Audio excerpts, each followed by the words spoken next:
Listas reales, parentesco y ancestralidad en el estado egipcio temprano. En el seno de la realeza egipcia temprana, el parentesco se expresa en dos niveles: la ancestralidad, es decir, la identificación del rey con un dios ancestro al que la comunidad o el estado rinde culto, y la genealogía, es decir, el conjunto de relaciones entre parientes culturalmente establecidas que determinan el lugar y los roles de los individuos. Ambos se refieren a la legitimidad del poder real, pero el primero lo hace en la dimensión mítica y ritual, mientras que el segundo lo hace en la dimensión política, en relación con el estado egipcio temprano, por el que aquí entenderemos la entidad política que existió en Egipto desde tiempos inmediatamente anteriores hasta algo posteriores a la unificación de las dos tierras. Contamos con unos documentos epigráficos de gran valor a la hora de abordar el estudio de estas delicadas y esquivas cuestiones, las llamadas listas reales tinitas. Este artículo se propone reflexionar sobre uno de los niveles de expresión de parentesco mencionados, el de la ancestralidad, y sobre todo la finalidad de estas listas reales.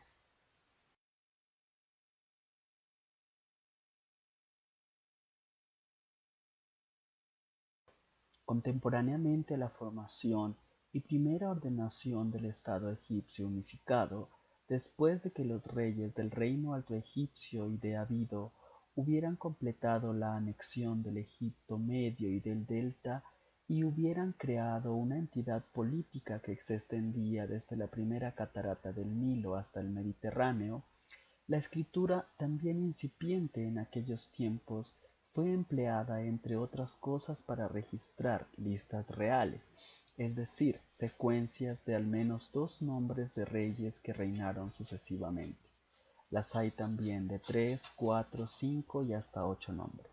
Estas listas pueden ser clasificadas en dos grandes grupos: listas reales propiamente dichas o intencionadas, es decir, aquellas que nacieron como tales listas, que existen porque el compilador tuvo la intención de hacer una lista de reyes.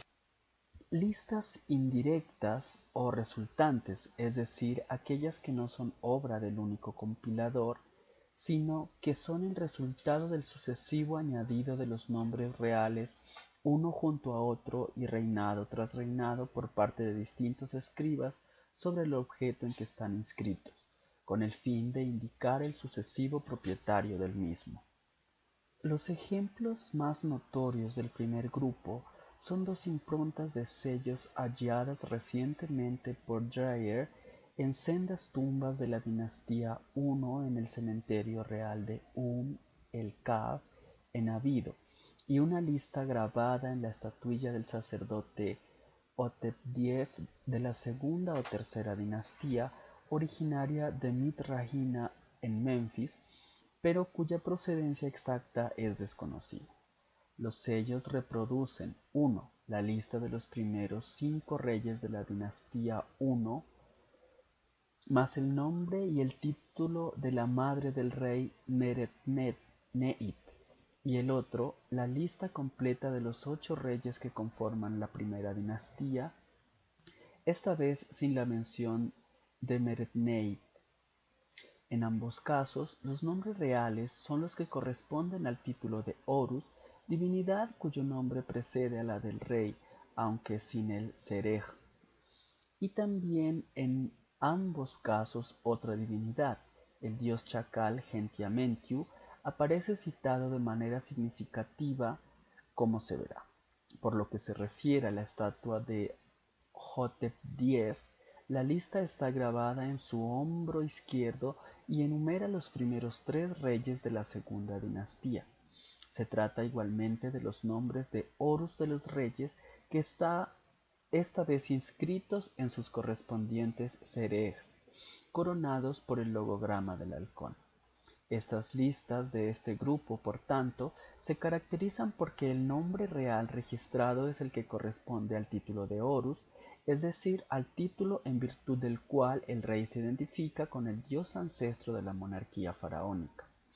Es probable que no sea ajeno a esta elección el hecho de que el nombre de Horus fuera el único que poseyeron, por lo menos claramente identificado como tal título real, los primeros 4 reyes de la dinastía I. En efecto, los títulos de Nesubit, rey del Alto y Bajo Egipto, y el de Nepti, las dos señoras, alusivos a la dualidad del Estado y a la monarquía, fueron introducidos en el protocolo regio a partir de Den y Semerjet respectivamente, de forma que el único modo de hacer una lista coherente que abarcara los 8 reyes de la primera dinastía era echando mano de los nombres por el título de Horus que todos poseían. Otra característica de estas listas es que proceden del ámbito funerario. Los sellos sirvieron para sellar probablemente recipientes cerámicos que contenían ofrendas funerarias líquidas depositadas en las tumbas reales, mientras que la estatua de Hotep-Dief fue probablemente, aunque como se ha dicho se desconoce su procedencia exacta, un objeto del ajuar funerario de este personaje, que en vida debió estar adscrito al culto funerario de los 3 reyes cuyos nombres la estatua misma lleva inscritos. Los emisores de las listas pueden ser, pues, reyes o particulares, normalmente sacerdotes, y en este sentido pueden clasificarse en reales como el sello de Abido o particulares como la estatua de Hotep-Dief. Los objetos más interesantes y extensos de listas reales resultantes proceden de la subestructura de la pirámide escalonada de Dierset en Saqqara. Se trata de 3 vasos funerarios o fragmentos de vasos de esquisto con sendas inscripciones que contienen los nombres de los últimos 4 reyes de la dinastía I. Si bien hay listas resultantes con nombres de Horus, en este caso son los nombres de los títulos duales de Nesubit y o Nepti de estos reyes los que se recogen. Hasti, Merpubia, Iri, Necher y Kaa, el último rey de la dinastía I, tiene el mismo nombre por título de Horus y las 2 titulaturas y los 2 títulos duales. En los 3 casos, resulta evidente por la forma y la calidad del trazo que los 4 nombres no son debidos al mismo escriba, sino a 4 escribas sucesivos, es decir, los vasos estaban adscritos al servicio cultual de un edificio o dependencia del Palacio Real, cuyo nombre se registra también en las inscripciones, y cada rey sucesivo hizo que se grabara en ellos su nombre. Por tanto, la lista no es el resultado de un acto puntual e intencionado, sino de un proceso que se extiende a lo largo de 4 reinados. Podemos, sin embargo, considerarlas verdaderas listas reales por 2 razones. En primer lugar, porque lo fueron a los ojos de los sucesivos escribas de la dinastía I que las compilaron, ya que pudieron haber optado por borrar y sustituir los nombres, como consta que hicieron en algún caso, en vez de mantenerlos y proceder por sucesivos añadidos, y porque tuvieron buen cuidado de ponerlos en toda fila, uno tras otro, en el mismo registro y según un mismo módulo. Es evidente que para el tercer y cuarto escriba, la inscripción en su conjunto constituía una lista real como las de la categoría anterior. Si en la intención puntual inicial no hubo una lista en el proceso, sí. Y en segundo lugar, porque los vasos formaban parte, como queda dicho, del ajuar funerario de la pirámide de Dierset. Como bien es sabido, no se trata de ejemplos aislados. Dierset se enterró con objetos inscritos con los nombres, solos o en series de 3 o 4, de casi todos sus predecesores y dinastías 1 y 2, es decir, de sus ancestros en tanto que rey del Egipto unificado. A sus ojos, las listas que nos ocupan serían verdaderas listas de ancestros, que tendrían un significado y una función parecidos a los del sello de Abidos, enumeraciones de antepasados vinculadas a ofrendas funerarias. A partir de la información aportada por todas estas listas reales e inscripciones con nombres regios, puede hacerse una serie de consideraciones a propósito del papel del parentesco en el seno de la realeza faraónica naciente. La primera pregunta que cabe hacerse es, ¿cuál es el significado de las listas reales? ¿Se trata de documentos históricos?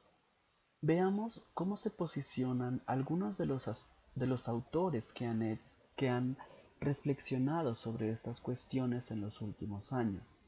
Sus comentarios se refieren en general a todos los documentos susceptibles de ser interpretados en clave histórica, textos e iconografía, y en particular a los anales y listas reales.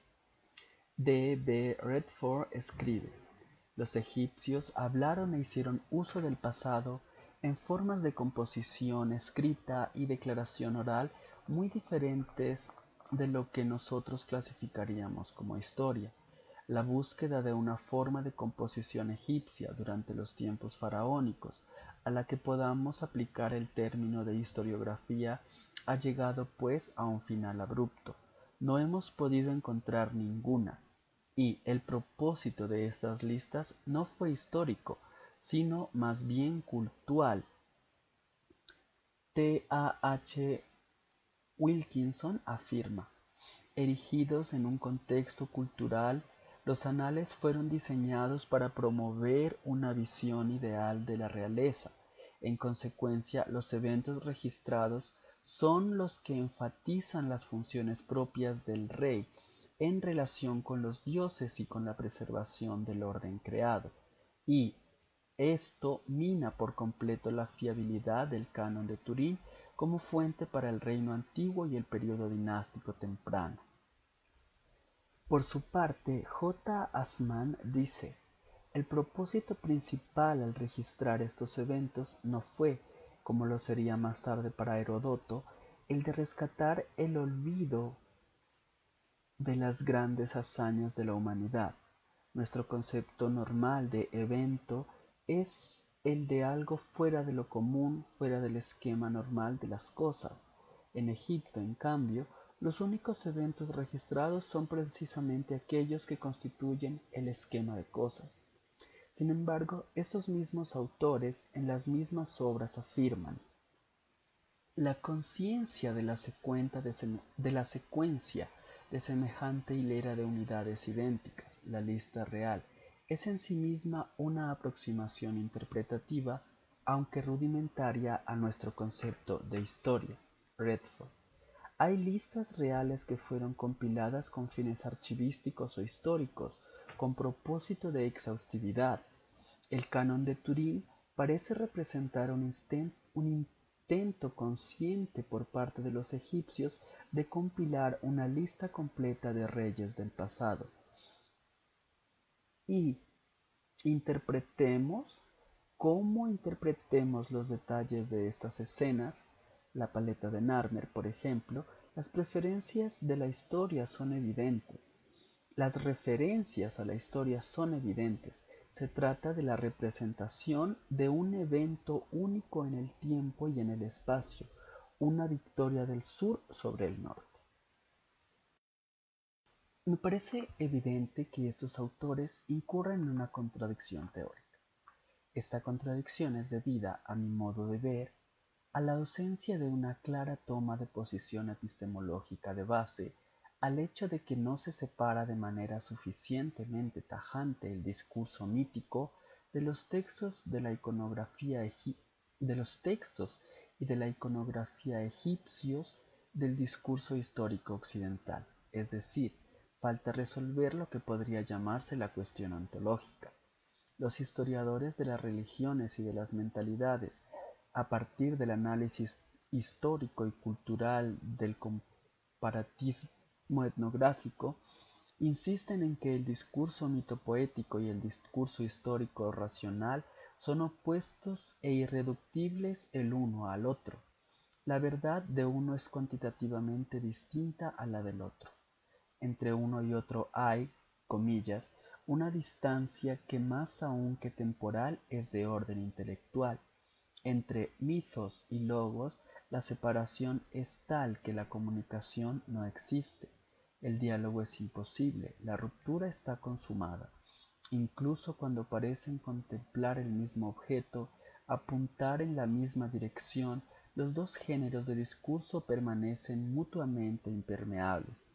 Escoger un tipo de lenguaje es despedirse del otro, escribe J. P. Bernard refiriéndose al advenimiento del discurso lógico-filosófico en Grecia. El discurso mítico se basa en la noción de arquetipo, de modelo trascendente, de actualización interrumpida por la vía del rito de las acciones cosmológicas, las únicas acciones reales dignas de ser evocadas. Es el contexto cultural y la visión ideal de Wilkinson y el esquema normal de cosas de Hassan. Tras el mito puede haber acontecimientos históricos, pero no porque el mito narre acontecimientos históricos, sino porque puede ser utilizado para conmemorarlos. El motivo arquetípico de la masacre del enemigo, por ejemplo, puede, aunque no siempre lo hace, ser utilizado para celebrar un hecho histórico. Pero entonces lo que se retiene de ese hecho no es su singularidad, su especificidad, es decir, aquello que a nuestros ojos lo hace histórico, sino su carácter paradigmático, lo que tiene de conocido y de repetitivo. Y en ello radica precisamente la dificultad y el reto del historiador de Egipto, en ser capaz de, destriar lo histórico del contexto de lo mítico a través de un método hipercrítico que debe tener su fundamento en la asunción de esa separación categórica entre el discurso analizado y el que conduce el análisis. En efecto, si las listas reales y los anales, como todos los demás textos egipcios, son del orden del mito y no de la historia, esto no significa que el historiador no pueda utilizar sus contenidos para hacer historia. Así, la posición pesimista de Wilkinson acerca de las listas reales ramésidas como fuentes para la historia del dinástico temprano y del reino antiguo recogida más arriba me parece demasiado extrema. Es la mencionada contradicción en la que incurren estos autores la que la motiva. En efecto, si las listas son historia o historiografía, como, como sostienen, entonces son una historia falsa, imprecisa y rudimentaria, porque es verdad que contienen errores, reyes colocados en posiciones que no corresponden, o años de reinado que no concuerdan con las fuentes epigráficas y arqueológicas, o que responden a tradiciones distintas, sobre todo en relación con los periodos intermedios en que, al desaparecer el Estado centralizado, cada lista se hace eco de su tradición local. Lo que cuenta no es el ajuste con nuestra realidad o la realidad histórica, sino con la realidad mítica trascendente. Las listas recogen los nombres de los personajes reales, pero los adaptan a un marco conceptual dado, distinto del histórico factual, de modo que una alteración del orden no invalida el resultado y un cambio en la duración de un reinado puede significar un ajuste al modelo o el recurso a un número mágico. Se trata de elaboraciones del pensamiento mitopoético, no del pensamiento racional e histórico, que, como tal, es exclusivo de la tradición clásica y de Occidente, sin que ello implique ningún tipo de connotación cualitativa. Sabiendo esto, aceptando la consiguiente no adecuación necesaria entre nuestra historia y lo reflejado en las listas, y aplicando el método hipercrítico al que hacíamos referencia, las listas son susceptibles de ser utilizadas como fuentes indirectas para hacer historia. Al fin y al cabo, junto a los errores destacados por Wilkinson, también hay muchos aciertos, como lo demuestra la correcta transmisión en tantos casos de los nombres originales de los reyes y de su orden de sucesión, ya de las etapas más antiguas a que hace referencia Wilkinson, a las listas reales ramésidas e incluso manetonianas. Un error no invalida la totalidad. Por ello, me parece esencial insistir en la oposición categórica entre el discurso mítico y discurso histórico y desaconsejar el uso de términos como historia o historiografía a la hora de referirse a los textos egipcios, anales o listas o relatos susceptibles de ser analizados para hacer nuestra historia. Como bien lo recuerdan diversos autores, los egipcios no poseían una palabra equivalente a historia, por definición. Si las listas reales no son documentos históricos, ¿cuál es su razón de ser y su finalidad? Independientemente de sus posiciones teóricas, todos los autores señalan la relación de las listas con el culto a los ancestros, es decir, con el rito y con la devoción a los antepasados reales. Redford, por ejemplo, escribe: es significativo que la primera conciencia de secuencia de reinados se encuentre en listas de sacerdotes funerarios. Es el culto de las ofrendas y especialmente el culto a los ancestros lo que hace que los hombres miren al pasado y los nombres de los ancestros invocados en orden cronológico en la liturgia de las ofrendas constituyen los rudimentos de una tabla genealógica y trasladados a la esfera de la ancestralidad regia, la base de una lista real. Es en estas mismas páginas, sin embargo, de donde procede la cita reproducida más arriba en que Redford afirma que las listas son una aproximación rudimentaria a nuestro concepto de historia. No puedo compartir este último pensamiento. Una lista de ancestros es, por definición, una lista ahistórica. Ancestralidad e historia son dimensiones incompatibles y antitéticas. La finalidad física de la lista y de la linealidad de nuestro tiempo histórico es lo que da la sensación de estar frente al mismo tipo de discurso y lo que, por ejemplo, lleva a Assmann a afirmar: el rito en cuanto tal es repetido una y otra vez y es, por tanto, una instancia de recurrencia y de renovación cíclica, pero los actos repetidos por Seti I en la lista del templo de Abido conmemoran una serie lineal y enfatizan una conciencia del tiempo como una sucesión lineal de reyes. Si asumimos que las listas tienen una finalidad cultual, hemos de convenir que participan de la esencia del rito, y el rito tiene por objeto actualizar el tiempo sagrado del mito, reinstaurar una y otra vez el tiempo de la cosmogonía, el único dotado de ser, de realidad y de potencia. De hecho, no tiene por objeto mantener siempre el acto en ese tiempo, es decir, no se trata de un ciclo de repetición, como de inmutabilidad, de permanencia. Se trata de abolir el tiempo lineal manteniendo el sagrado, no de ir recuperando el sagrado conforme avanza el lineal. Pero la necesidad de ese mantenimiento a través de los procedimientos del rito practicado por los hombres deriva, precisamente, de la conciencia del paso del tiempo, es decir, de la conciencia de un tiempo profano y lineal que hay que abolir, porque las sociedades del discurso mítico conocen el tiempo lineal profano. En términos de M. Eliade, pero es el tiempo de lo banal, de lo intrascendente que hay que apartar para dotar de sentido la vida. Cada rey de una lista es un ancestro, forma parte del personaje colectivo de los ancestros reales y a la vez actualiza el ancestro primordial, lo personifica.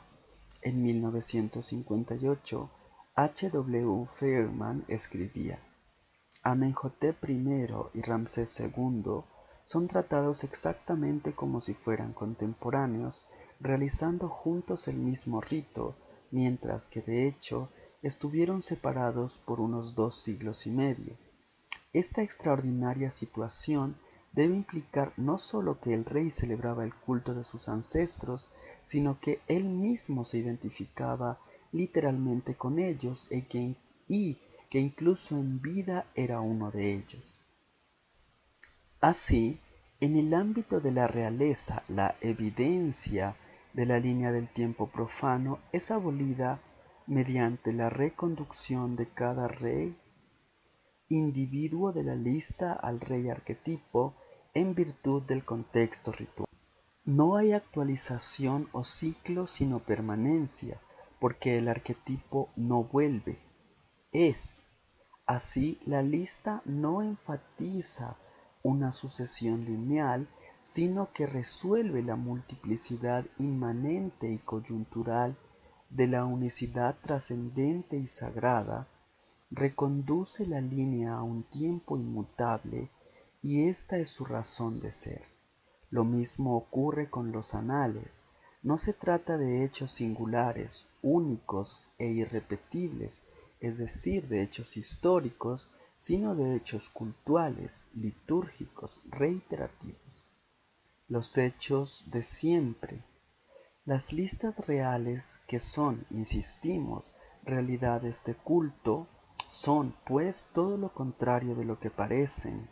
No son secuencias, sino un modo secuencial, como formalmente secuencial es el mito con sus sucesivos episodios y el rito con sucesivas ceremonias, de expresar la permanencia en sus sucesivas manifestaciones tangibles, la esencia inmutable en la apariencia cambiante.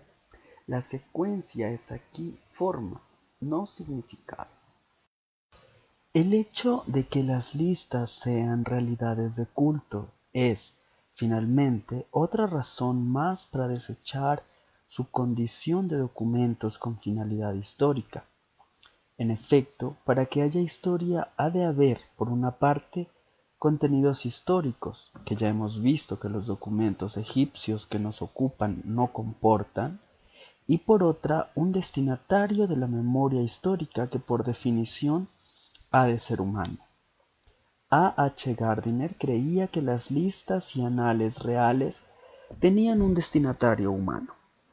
Si hubiéramos sido tan afortunados de poseer la crónica entera intacta, es decir, los anales de la quinta dinastía, sus inscripciones nos habrían ilustrado mucho acerca de las hazañas del pasado, tal como los faraones de la dinastía quinta deseaban que la posteridad los conociera.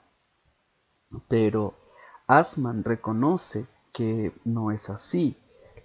La preocupación principal, sin embargo, no fue ciertamente la de salvar acontecimientos importantes del olvido, sino más bien la de publicarlos, es decir, la de hacerlos visibles. Si bien la paleta de Narmer fue erigida en un santuario accesible solo a unos pocos, no deja de ser una obra de publicación, puesto que el mundo de los dioses también representa un público. En efecto, era para los dioses en primera instancia, para quienes estas grandes hazañas tenían que ser preservadas. Ahora bien, si el destinatario es divino, difícilmente puede hablarse de historia, igual que la paleta de Narmer estuvo depositada en el templo de Hieracómpolis. Las listas y los anales reales de todas las épocas se ubicaron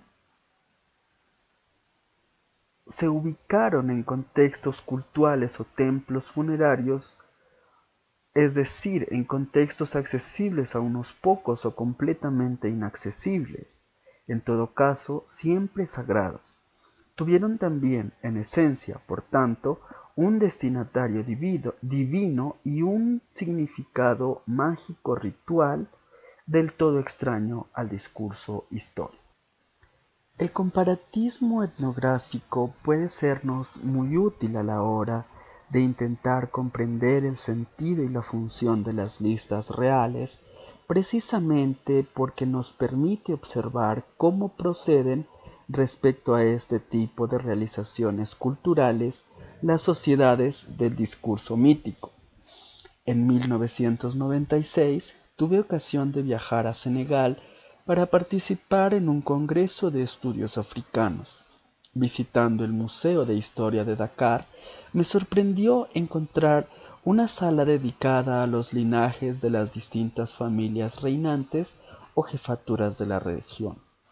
En ella se exponían auténticas listas reales fijadas en la actualidad por escrito a partir de fuentes transmitidas oralmente a través de los siglos, que en algunos casos se remontaban hasta el siglo XI y la mayoría lo hacían hasta el siglo XVI o XVII. Aunque la museización las presentaba como fuentes históricas, y de hecho ya hemos visto que todas estas listas pueden ser utilizadas como tales, en la intención tradicional eran listas de ancestros en pleno sentido descrito arriba. En el Egipto antiguo, la ancestralidad reviste formas muy parecidas a las del resto de África. El culto a los ancestros particulares por particulares está muy bien documentado, tanto en su modalidad propiciatoria como execratoria. Las llamadas cartas a los muertos son un buen ejemplo. Documentadas en todas las épocas de la historia egipcia, suelen aparecer escritas en recipientes que han contenido ofrendas funerarias. En unas ocasiones explican al difunto un problema que afecta a la familia y le piden que interceda para resolverlo. En otras, al contrario, la familia atraviesa una grave crisis que juzga motivada por un ancestro maligno y solicita a éste que desista de su acción. Otro conocido ejemplo de culto a los ancestros particulares se documenta en Deir el-Medina, específicamente para la época ramésida. En las casas y otros lugares de la aldea se han hallado estelas y bustos que los vivos dedicaron a sus difuntos y a través de los cuales invocaron su ayuda. Por lo que se refiere al culto de particulares a ancestros reales, en el que, como decíamos, no intervienen los lazos de parentesco, este reviste en Egipto en dos formas: social, como el culto que los mismos habitantes de Deir el-Medina dedicaron a Amenhotep I, en tanto que místico fundador de la aldea, y funerario, como las escenas de las ofrendas a la lista de ancestros reales en las tumbas privadas de la época ramésida. El culto de los reyes a sus antepasados se inscribe, pues, también en Egipto en el contexto ritual más amplio del culto colectivo a los ancestros. Según Feyerman, el sentido de este culto es el mismo que describíamos para los jefes reyes africanos. La evidencia sugiere que la realeza del rey reinante residía en su predecesor. En otras palabras, su oficio real derivaba de y era inherente a sus ancestros, y su aspiración al trono se basaba en el establecimiento y preservación del vínculo directo con los ancestros. Un medio de enfatizar este vínculo era sin duda la celebración del ritual funerario del predecesor y antes de él de toda la compañía de los ancestros. Así, lo que en África es el incesto alimentario, en Egipto es el abrazo místico entre Osiris, rey difunto, y Horus, rey vivo, en el contexto de la ceremonia de coronación. Sin embargo, sigue diciendo Feynman, parece razonable deducir que ceremonias por los ancestros reales formaron parte del ritual diario en todos los templos y que se celebraron inmediatamente después de la conclusión del ritual diario ante el dios principal. Más aún, parece que las ceremonias por los ancestros formaban parte de muchos, si no de todos, los grandes festivales anuales. La coronación, el jubileo, el festival de Bedet, los ritos de la cosecha, etc. Las listas reales de todas las épocas vinculadas a ofrendas o objetos de culto esculpidas en templos y tumbas o transcritas en papiro y guardadas en la biblioteca de los templos, estarían pues al servicio de este amplio despliegue cultural dirigido a los ancestros. Volvamos a las listas reales tinitas. Como queda dicho, las listas reales más antiguas de las que tenemos noticia y las únicas que recogen los nombres de los primeros reyes tras la unificación son las de los sellos de Abido. Estos documentos encierran, pues, de algún modo, la concepción originaria de la tradición egipcia de las listas reales. Ambos enumeran los nombres de Horus de los reyes, vistosamente señalados mediante la anteposición al nombre real del logograma del halcón, que, de este modo, se torna el elemento dominante de la secuencia epigráfica, que se presenta como una serie de letanía oriana. Pero Horus no es la única divinidad que aparece en los sellos. En ambos, en efecto, en términos epigráficamente enigmáticos, aparece una segunda importantísima divinidad regia, el dios chacal Gentiamentiu. ¿Por qué Horus y Gentiamentiu? ¿Qué significaba la presencia de estos dos dioses en los documentos que inauguran la tradición egipcia de las listas reales?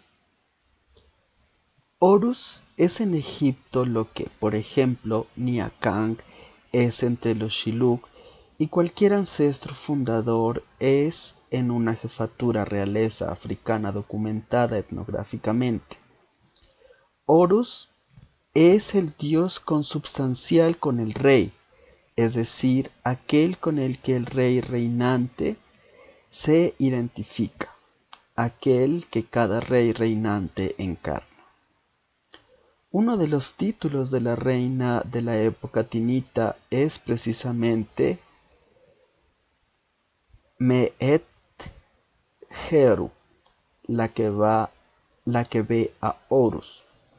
La legitimidad del rey reside, por tanto, en esa identificación, en el hecho de haber sido tocado por el mismo principio ontológico que sus predecesores, principio que se transmite de un detentor de la realeza al siguiente y que simboliza el título de Horus. Durante la época tinita y buena parte del reino antiguo, además, ese principio se transmite en el interior del mismo linaje, de la misma familia, y tiene por tanto claras connotaciones parentales, hereditarias. No se trata, pues, en este momento, de legitimar el sentido político del término como puede suceder con las posteriores listas ramésidas, sino de legitimidad en un sentido exclusivamente mítico. Como es sabido, el de Horus fue el primer título que tuvieron los reyes de Egipto y el único que conformó su protocolo desde la dinastía 0 hasta la dinastía 1. El título de Horus insiste en la identificación de Horus igual al rey a través de un juego simbólico entre tres elementos consubstanciales pero situados en planos distintos, concéntricos. Horus el cosmos igual a Egipto, el palacio real, fachada del palacio, el microcosmos igual a Egipto y el rey, vía su nombre. El eje cósmico, catalizador o garante. El rey es palacio, Praat, la casa grande. La identificación del jefe rey con el palacio y con el país es otra característica distintiva de muchas jefaturas realezas africanas, en que la suerte del cuerpo del jefe rey está indisolublemente ligada a la del país y la comunidad en virtud de una relación de magia simpatética. Lo que le sucede a ese cuerpo fetiche repercute en el país y viceversa, lo que le sucede al país se manifiesta en ese cuerpo fetiche. Por eso, en muchos casos, hay que preservar al jefe rey de la vejez y del debilitamiento de su poder cósmico, por ejemplo, mediante rituales de rejuvenecimiento. Horus es además, según la tradición y el mito de la realeza, quien encabeza la secuencia de los reyes humanos y se identifican con él, es decir, el ancestro fundador.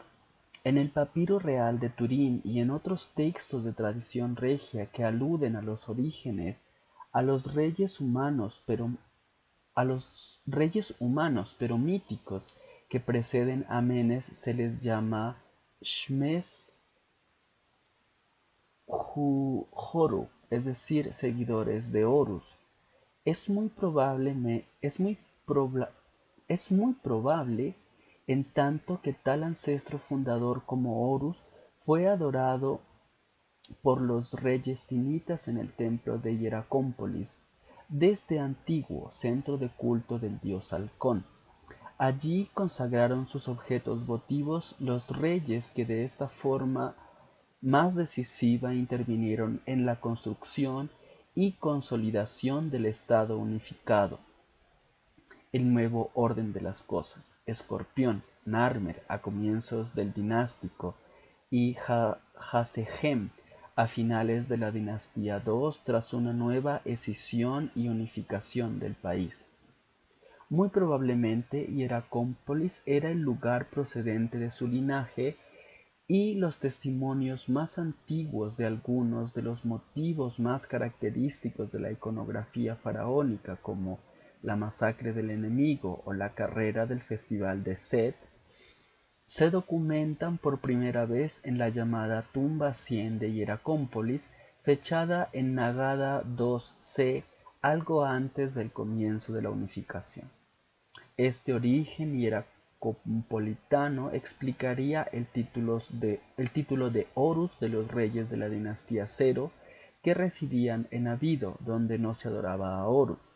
Horus era su dios ancestro, tal vez la mitificación de un antiguo jefe, imposible de rastrear, tal vez un antiguo animal totémico o la elección de uno de los animales que simbolizan la potencia real en la iconografía de la unificación y en los primeros documentos escritos: halcón, toro, león, escorpión. Y finalmente, Horus representa asimismo una colectividad, el conjunto de los ancestros reales reunidos en las listas que reproducen los nombres de Horus de los reyes de acuerdo, como decíamos, con el ritmo marcado por la letanía oriana. La función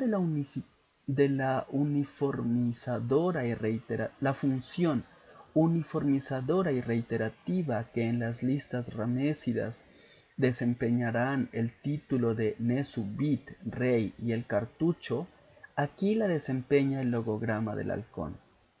Ahora bien, estos ancestros reales son por definición reyes muertos. Luego, en esta época temprana, Horus es la personificación también del rey difunto, como demuestra asimismo el uso de Horus en las estelas identificadoras de las tumbas reales de Abido.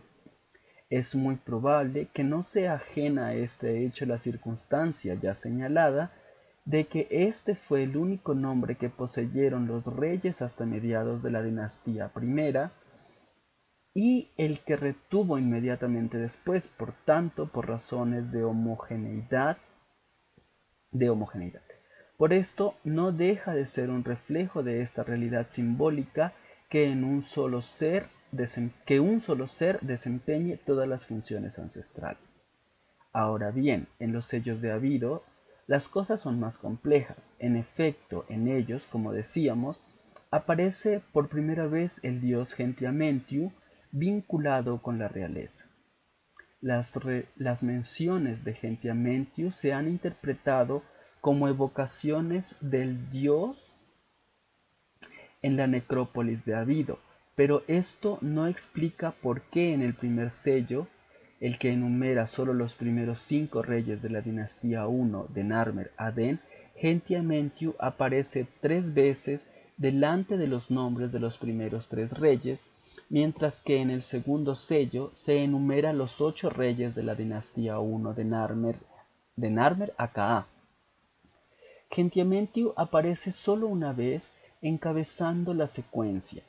Desde mi punto de vista, el dilema se resuelve si vemos en Gentiamentiu no al dios de la necrópolis, protector y psicopompo, sino al dios con el que se identifica el rey al morir, es decir, la figura mítica del rey difunto, que tendríamos aquí documentada por primera vez.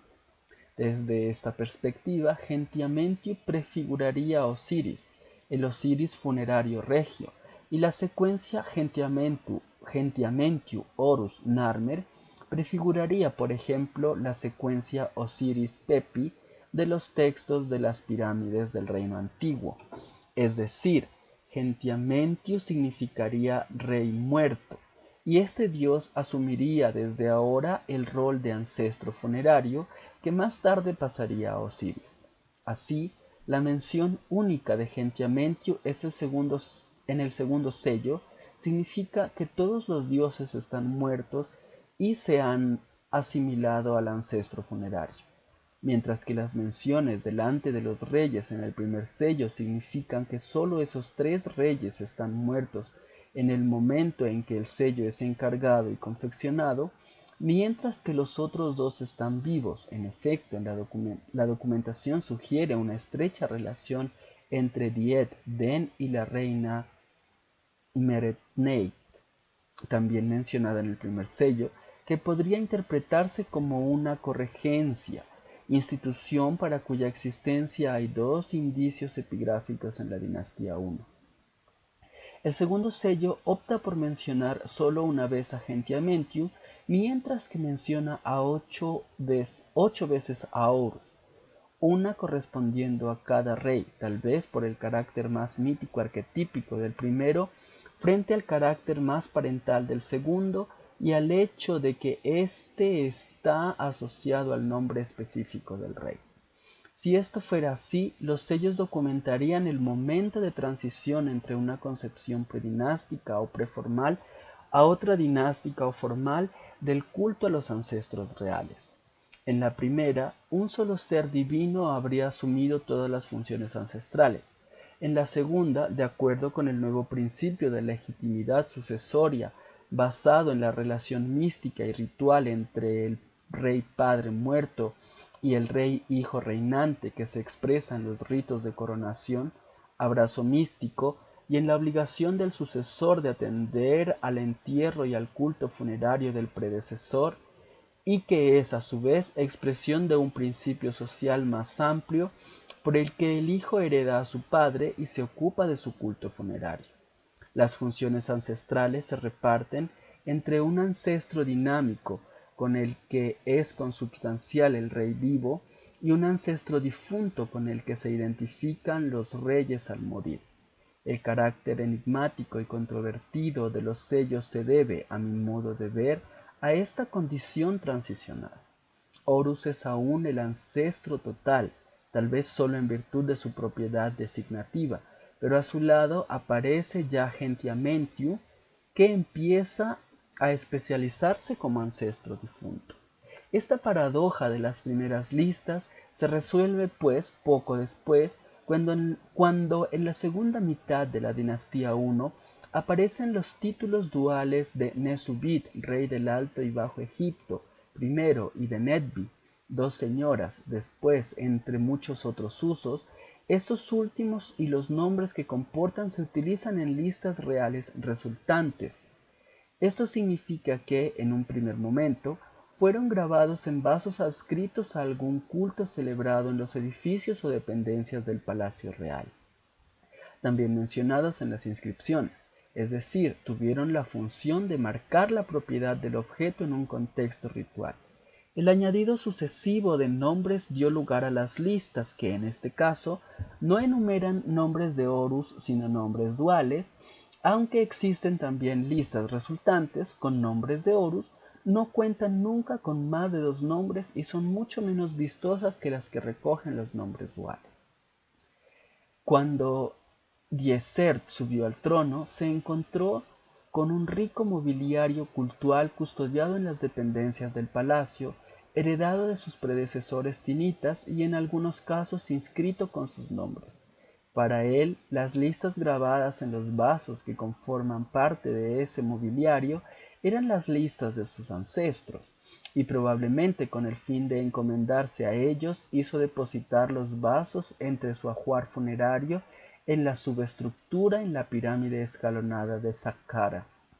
A partir de ese momento, las listas de reyes recogen los nombres duales, o los solares más adelante, mientras que los nombres de Horus ven cada vez más restringidos sus usos y en todo caso dejan de ser utilizados en las listas. Así, las listas ramésidas y manetonianas recogen los nombres de Nesubit, dual, de Saare, hijo de Re, solar, es decir, con los nombres encerrados en los cartuchos de los protocolos reales ya definitivamente conformados. La paradoja de la que hablamos más arriba se resuelve, pues, por un replanteamiento del culto a los ancestros que implica el distanciamiento del dios ancestral Horus del ámbito funerario y una reorganización de ese ámbito en torno al dios Gentiamentiu Osiris, que acabará recibiendo también a su vez una dimensión ancestral de héroe civilizador. De este modo, la realeza faraónica adquiere uno de los rasgos definidores y característicos, la doble identificación divina del rey, que es Horus, el ancestro fundador, cuando reina, y Osiris, el arquetipo del dios y de los ancestros muertos y resucitados cuando muere. El proceso no es ajeno, sin duda, a la transformación de la estirpe real de un linaje regido únicamente por la lógica del parentesco a un linaje regido también por la lógica estatal, en términos de M. Campaña. Para quien, como quiera que, mientras que Horus es un dios de estirpe, Gentiamentiu Osiris es un dios funerario colectivo con connotaciones más universales.